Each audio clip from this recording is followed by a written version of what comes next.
This is Wednesday, March 22nd. It's my friend Ange Macaron's birthday today. She's 52. I'm just heading on my way to school this morning, and this morning when I woke up, I just had a heavy burden to pray for my neighbors, to walk through my neighborhood, touch their cars. This was at like 6:30 in the morning. I took the dogs for a walk, but I just felt like the Holy Spirit had prompted me to pray and believe for protection and covering over every one of my neighbors. And so as I was praying, and I was just going one by one and mentioning one member of the household and saying, bless their household, bless their family, as I was touching each car. And there was one car that was kind of further away from the curb where I was walking on the sidewalk. And so I skipped by it.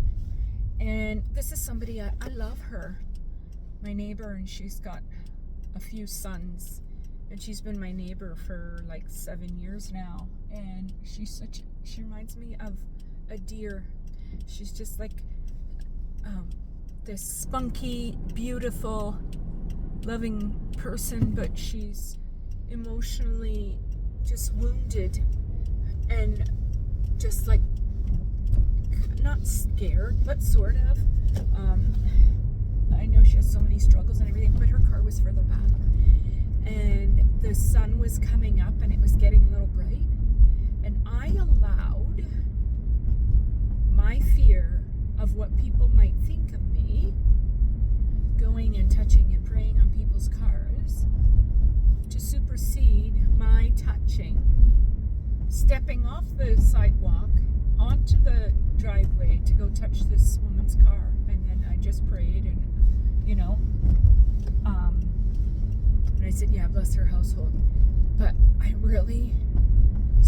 went back in the house, I did my thing, I prayed for my neighbors, and I go back in the house, and then I really felt a strong prompting in my spirit to go back and pray and touch her car. So, through the years, I have learned to follow and be obedient to those promptings that the Holy Spirit puts upon my mind and my heart. So I went outside, and I specifically went out into the parking lot, and I touched her car, and I prayed for protection and a blessing over her and her household, and that she never get no types of accidents or anything in her vehicle. And anyways, it made me think afterwards, why do we concern ourselves so much with what other people think? I'm such a victim to that. I'm not immune to, I don't care what they think, I just care what God thinks. I strive for that. Woohoo! I strive for that. But I know my personality. I'm a people pleaser, and I always want everyone to be happy. So, I concern myself with, what are they going to think about this, or what are they going to think about what I say, and this and that.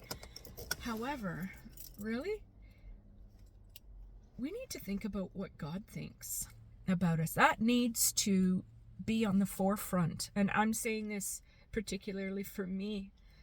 That needs to be on the forefront of my mind all the time. Because, in the end, we're going to meet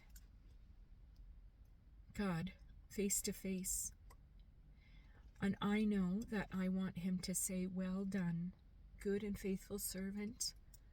I want to be obedient to him above everything. and I want to honor Him first and foremost, and I want to glorify Him, and I want to recruit as many people to heaven as I can for Him and through Him.